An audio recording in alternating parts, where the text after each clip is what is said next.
Welcome to the Father's Heart Freedom Family. This is your host, Tish, on exploring the divine mysteries of God. Enjoy the video.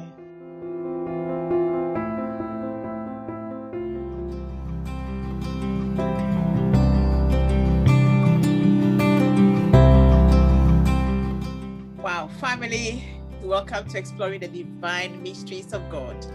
I'm your host, Tish Naa Asumang, and I am here with a beautiful sister, Brenda Cannell. Brenda, you are welcome to our show. Thank you so much. I didn't know what to expect, but so far so good. So it's great having you on, and I'm so grateful that when I contacted you, you responded so quickly. I was so blessed, and I'm so grateful. You are very busy with everything you do, and we do have a lot in common from the discussion we've had. We do. You made time for this, and I know Yahweh is brought you here today to share your life with us, and it will be an honor to hear what you have to say. Thank you, Tish. I told Tish, when you get to this age, you have a lot of history. So I'm going to give you the short version. Actually, I came to the Lord as a senior in high school. And before that, I was real active in the Methodist Church. So I had a church background from the time I was born. Wow. And as a senior, it was during the Jesus movement, and there was such a revival that was taking place in the knowledge of where everyone was at that point. Yes. And there were kids that would contact me during chemistry class. How do you find Jesus? Walking home after school, how do we find Jesus? So my Bible was used a lot at that point, and we would have meetings in my home and my parents' home, and there would be 50, 60 kids coming. And we didn't really even have a leader. It was Jesus just was leading us, and it was an amazing time. And then we started getting baptized in the Holy Spirit, and it was just, woo! We ended up with a concert at, I'd gone away to college. I went to Oral Roberts University, and there were a group of us that were praying for my town. And that was probably my first translocation time because, and this was back in 72, 73. It was where we were lifted up and could look down through the clouds into the town. And it was like, whoa, as a teenager, you're just so blown away by everything, I really didn't have a lot of friends, but everyone else is in the drug culture and we're in the Jesus culture. and just so you chose the better one. So we met in the park, and we started out with 11 people and ended up with 800 people in our park, and people coming to the Lord right and left. So there was so much that took place. So that was my beginning. and you always wonder, I haven't seen it. You can't recreate that kind of a move. You can't make something like that happen. Or when my kids came along, it's like, I wanted them to get a hold of the fire, because that's what it was. And I had met the man I was going to marry, led him to the Lord, and we got married, moved to California, and I had my daughter. But things started getting rocky, but we had such a vision for ministry and a heart for reaching out to the disadvantaged and being able to, just embrace others in our hearts. We were living on a ranch that was owned by the people that own Santa Anita Racetrack. It's a horse track. And we were in negotiations with them. It was like several, here we're so young. Don't you just want to give this to us? Oh. Yes. but we were in negotiations. But really, at that point, my husband was struggling with issues, and I'm so glad that God just that we didn't just keep pushing and pursuing, because our marriage ended up actually falling apart, which was so sad. And then by then I had two young children, and so then I'm finding myself as a single mom, and it was like, I don't know how and we had built a new home. How am I going to support my family? Because child support didn't amount to anything, and I hadn't had to work so much at that point. And I had a friend who had a little interior design shop, and I says, "Can I sew for you?" And she was needing someone. So that was where it started. And I just I started a drapery business, and it grew and it grew, and it supported myself and my children, my family, and we survived and have made it to this day. So I worked for someone else for about 5 years, and then in '92 I started my own business, and it's just taken off from there. I helped others get their businesses going. As I was needing more people to sew, I would train them, and then they would start their businesses. And some of them are still going on today. They've been very successful. So it's just amazing how out of your own need, how Father just really leads and guides you. I actually started making draperies for a church that had actually started in my home. We had rented a storefront building and needed draperies. So we went to the shop, found fabric for $1 a yard, and came back and put it together. And but then you feel experienced. So I've always said I have felt like the violin teacher who's 2 lessons ahead of their students. Probably be more the accordion teacher. And it's like, okay, just don't ask me too many questions. Because I have no clue. It sounds like what we are doing right now, isn't it? Like we're throwing into things that we have no clue of, but we just going by faith. Well done, woman. That's right. That's right.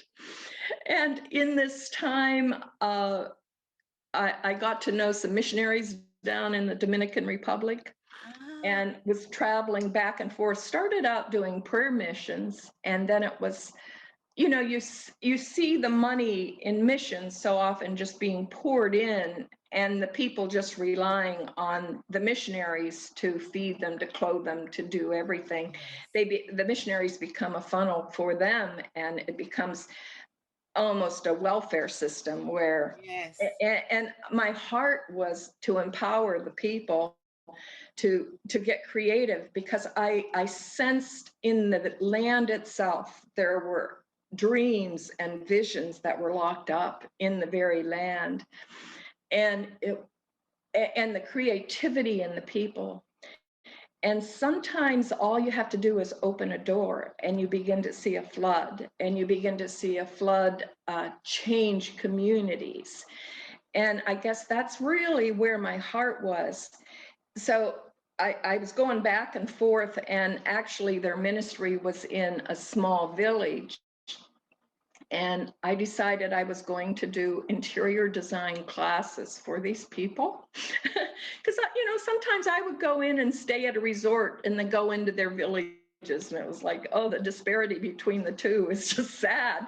But yet there's a need for home fashions too, and for the whole interior design business, even on the island. So I would load suitcases up with fabrics and take in machines, and I found people and businesses were very willing to give machines, and I would take them in, and we'd hold classes and teach them the basics of how to just make draperies. Some of it was just, how do you even run the sewing machine?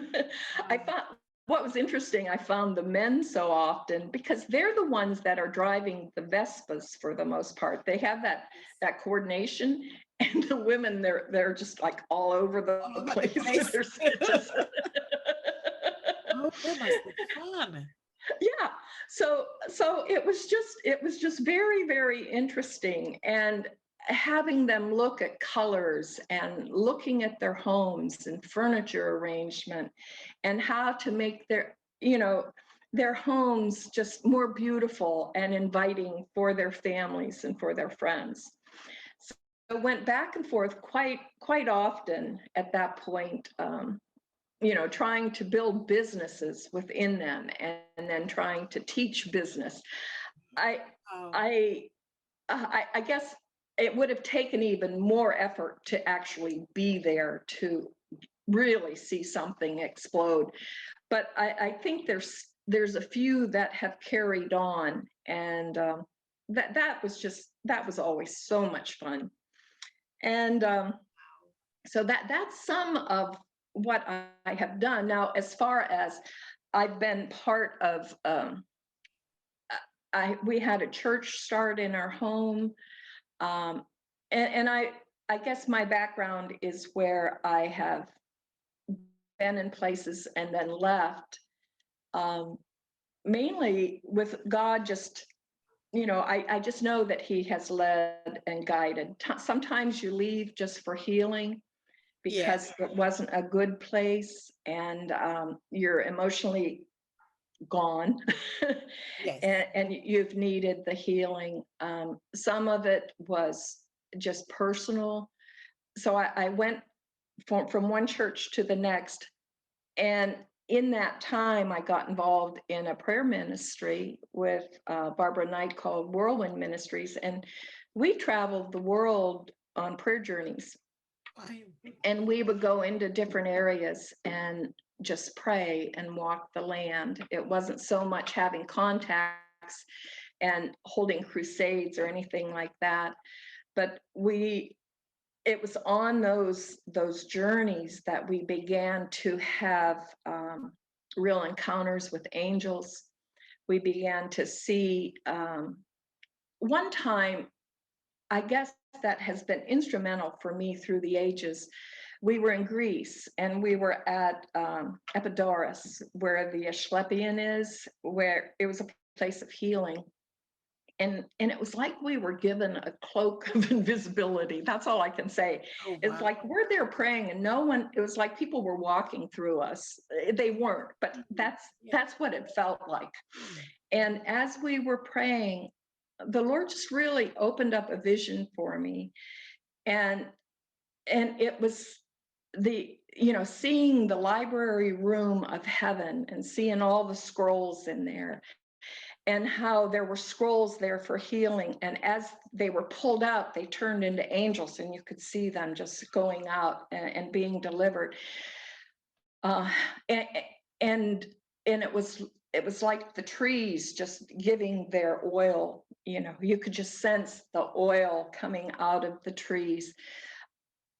And then the Lord just spoke so clearly, because we're repenting for seeking healing outside of Him, of trying to find our own way, because that's where we were standing. That's what it was, because they would put people in the dreams and then put them in things of snakes, and it would be what the snakes, it was a place of that kind of mystery.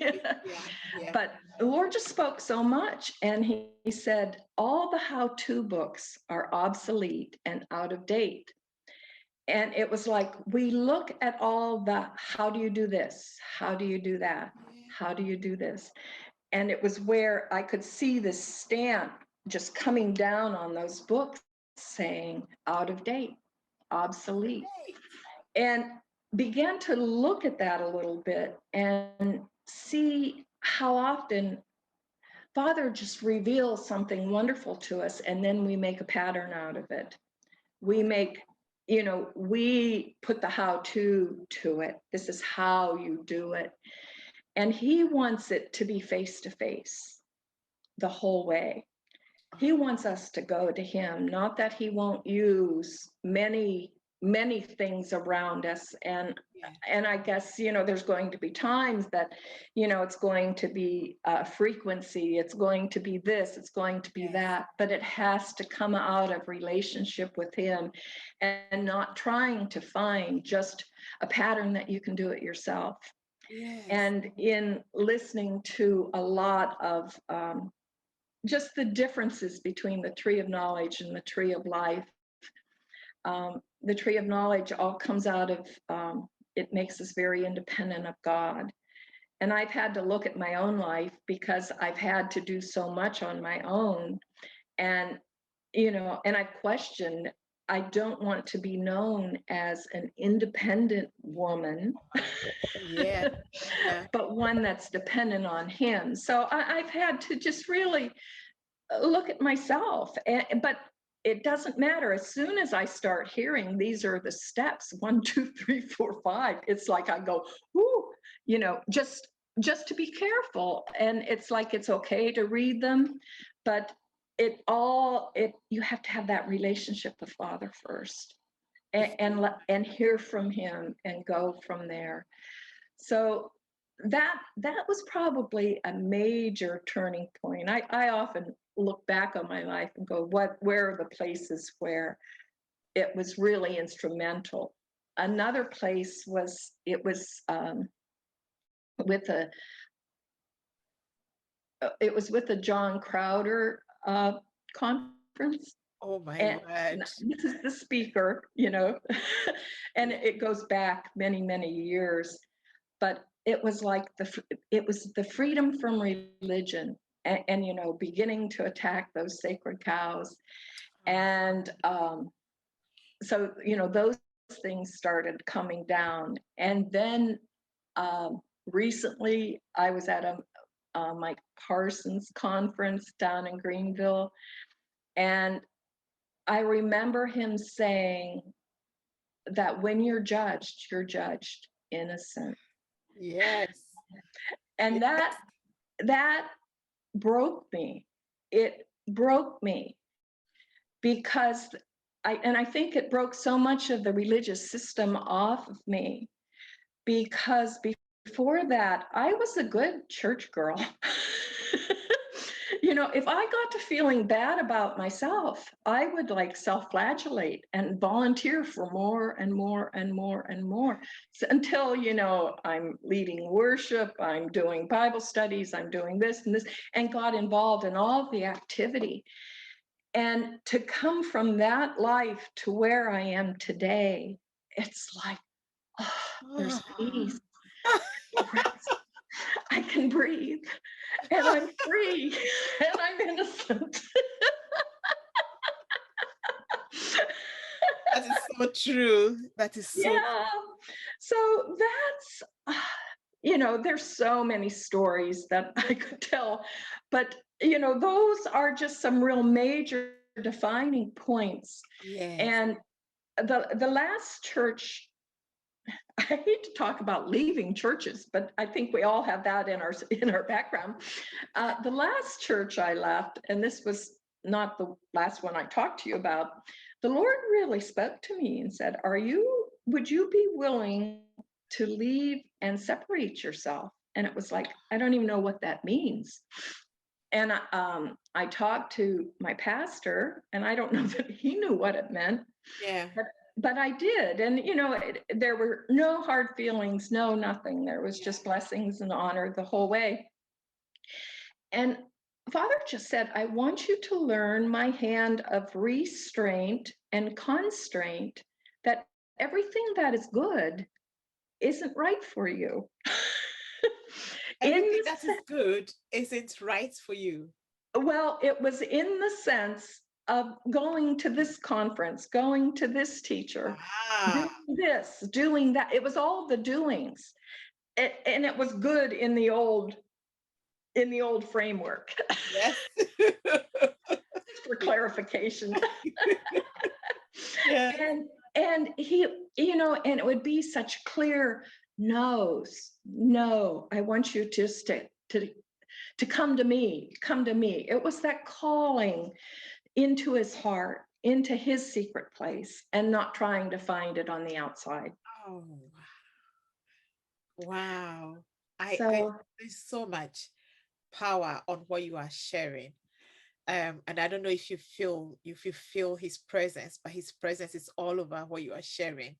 And the beauty of what he's done with you and with most of us in the past, and where he's taking us now. I mean, you translocated even as a teenager. yes, yes. And And I'm some of us, 60, and I'm 67 now. oh So my goodness, don't ever say that. 67. You are so beautiful. oh, well, thank you. It's my Goodness. airbrush makeup. You are really, really beautiful. I don't believe you are growing any older. I think you are coming back down. And we've gone through the church age, and all this, a lot of this was taken away by activities. Mhm. And I like the fact that the father said to you, not everything that is good for you, because he did that Right. with me and I did not understand. I thought the activity in church was what made me a good Christian. Mhm. So I was running after this and that, and until he said to me, separate yourself unto me. Same words. And I had no understanding of what those words were. So I remained in the church, but then I started stepping away from activities and giving him more time. And I like what you shared about Mike. And I believe that God planted Mike in our generation as a, what would I call it? A light bearer. Exactly. Because I out of the blue, I said to him, look, I don't know what you are doing, Father. I don't understand what you are doing with me. I wouldn't call myself a great Christian, because I came into Christianity. I was born into a Christian home, but I questioned a lot of things. And then I thought, okay, let me just give all I can and see what comes out of it. And then at one point he said, you're coming out. But when I met Mike and he laid down things at a conference, everything just fell in place. And I started my journey, my new journey there. But you, before this, you've had so many powerful experiences. Oh, I mean, seeing the library of heaven, I see that in Ascensions, but seeing it open up like that for you, how were you able to engage it? Did you receive? well, it was so, it was like I knew where I was. Yes. I knew that, but at that point, this was in the 90s, no, early 2000s. So it was like you didn't, I can't say I engaged it. I Right. observed it. I observed it at that Yeah. point. And Yeah. I think you go from the place of observation, and I think that's where Father wants to take us, from the place of observation to the place of engaging. Oh, And up to this point, we've been very satisfying with just seeing exactly. Yeah. and not letting it really transform us, because the transformation isn't in the seeing, it's in the engaging. Wow. That's so true. That's so true. I have been in court with you. You are such a prolific seer. Oh, You are. And it's not just the seeing, but your understanding of the spirit realm is really amazing. And would you throw a bit of light on that, how you came to be that way and how you engage that in your daily life? yeah, I think so much out of the experiences that I've had, and there's a sense of, you can feel Ah, I don't know if I'm going to be able to answer that question. I guess I can actually sometimes feel where people are at. There's that empathy that you don't want it just to be soulish, you really want it in the spirit. And a lot from just even experience. Because along with all the seeing, I've also had a lot of loss and suffering. right. So it adds this depth. And somehow I think as you gain years, there's this growth that goes very deep, Yeah. and just allowing God to go into those deep areas with me, so that you get into court situations. I have just a very close understanding of so often of what's going on. In the courts. I can't describe it. It's a beautiful gift you have, honestly. It Well, is. thank you. Yeah, I always feel like I just kind of bumble along. Don't we all? I know I don't feel like I'm really proficient in anything. I think Or because you're could a really creative teach person. anyone. Yeah, but that's really really a beautiful thing as well. You are you were the mayor of your town. Yes. Uh-huh. Would you Well, tell us about your experiences as a mayor and also what you do in for my town. this kingdom? Yes. Um, I love the community where I'm at, and after I was divorced, I was single for about 12 years, and then got remarried to a wonderful man, and he was quite an organizer, community organizer, and even though he's from out of town, and served on the borough council and was mayor for a couple of years, and then when he came off, he got very sick, so I got onto council, was on council for 8 years, mayor for a couple years, and then he passed, and it was like you kind of, your life, that you're in this place of reinventing yourself, or God can do anything because then you're by yourself. But now, the one thing with politics is you're dealing with a lot of people's problems, and someone's always angry at you. Someone's always frustrated, and on a real local level, politics doesn't come into play as much because everyone is really there for to build up the community. It's not Democrat, Republican, which is good. But my heart was to make Edinburgh a better place instead of dealing with sewers and water and roads and infrastructure, which is what, when you're on local council, what you're dealing with. Yeah. So, excuse me, the opportunity, I was on a facade committee in transforming the local businesses. They're outside the facades. And then we started this Edinburgh Community and Economic Development Group. So it's a nonprofit, and there's a group of us that get together on a monthly basis. There's committees going, and I'm the chair of this group, and funneling monies through, finding monies, and then being able to translate it to build up the business community, the arts community, parks and recreation, and tourism. So, we're just working in all these areas and trying to bridge everything that's happening in the town to coordinate it so people want to come and move here. So that's, and I love it. I love doing it.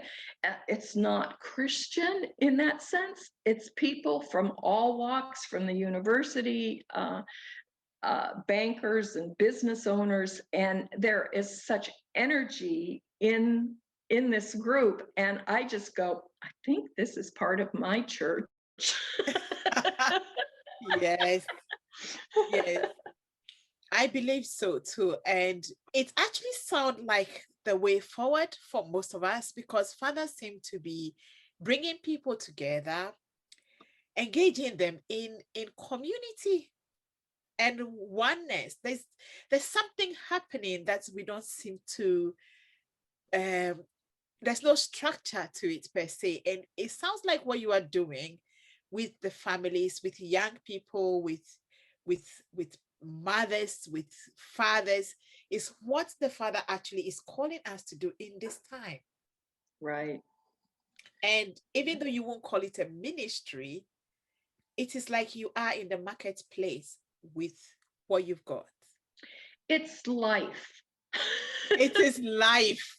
Yes, it's life. And if the kingdom of God is within us, no matter where we go, we're taking it with us. And we just join together and join across, I just get blown away sometimes with people that I meet, opportunities that come up,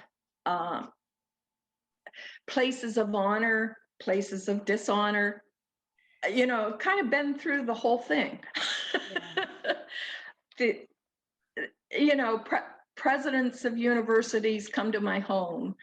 I have Buddhists coming into my home, Hindus coming into my home.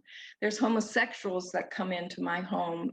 And we sit around a table together. We share, we discuss, but it's life. It's life. And I'm just, like I say, I'm just totally amazed, because at one point it would have been, no, you can't associate with me.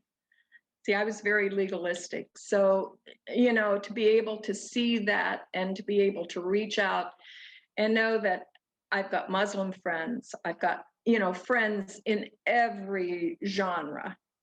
And I love, like, here I am, I don't have a tattoo, but I love the tattooed, I love the tattoos. And they love me. The one guy with one shop, he saw me, he just comes up, puts an arm around me, and it's like, yeah. So just spreading the love of God. That's what it is. And it's not words as much as just love. That's it. And that's not preaching, it's not changing my language. Because as in the past Christian thing, we get into a language no one else on the outside understands. I think part of that is speaking in tongues. Yeah. Where we create our own language and our own terminology, and but that our hearts can be opened up, and I feel my heart just open up. I can be driving along, and like a couple months ago, I came up to a mall, a big shopping center, and it was like I felt my heart just expand and go around it. And I knew it was just praying, economic strength into that area. Wow. And prosperity and new businesses. So, and so often what you're doing, it's not like you're just seeing immediate results. And I'm not looking for that. It's just to do the part that I know God's calling me to, and going that direction. That is it. And it's family. It's where you enjoy one another. You enjoy the young, you enjoy the old. I'm on vacation right now with two of my grandsons that are 4 and 6. Oh, and wow. They move fast. They have so much energy. But it's such a delight, and to be with my daughter-in-law. And I watch in my own children how their lives changed, and we can sit around the table sharing the things of God, my whole family and the grandkids. And I feel blessed. I feel blessed beyond my years as far as what Father has done, because there's been deep hurt. There's been deep, things where it's like, will they ever come back? Like my son, at one point he was married to an actual witch. and here I am traveling the world, trying to bring down these spirits. and you go into their home and just idolatry all over, and yet have just realizing what Father was requiring of me was love. Ending up getting divorced and marrying this beautiful girl that I'm with right now, the mother of these two little boys. So it's my daughter-in-law that's with me right now. And they both come and recommit their lives to the Lord, and they're serving, and their boys are on fire. It's just, again, I feel very, very, very blessed and honored to be able to walk this out. But I've seen the hurt, I've seen the destruction. My brother had committed suicide. And my husband, I've had lots of people around me die. So I know the suffering. I know the suffering that goes on with life. And one of the scriptures, I was just going to share this, if that's all right. Please do. Yeah, it was out of 2 Corinthians 4:16.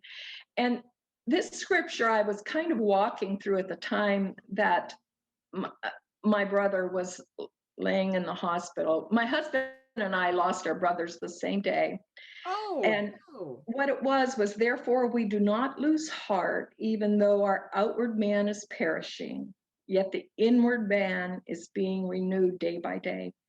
For our light affliction, which it is, but for a moment, is working for us a far more exceeding and eternal weight of glory.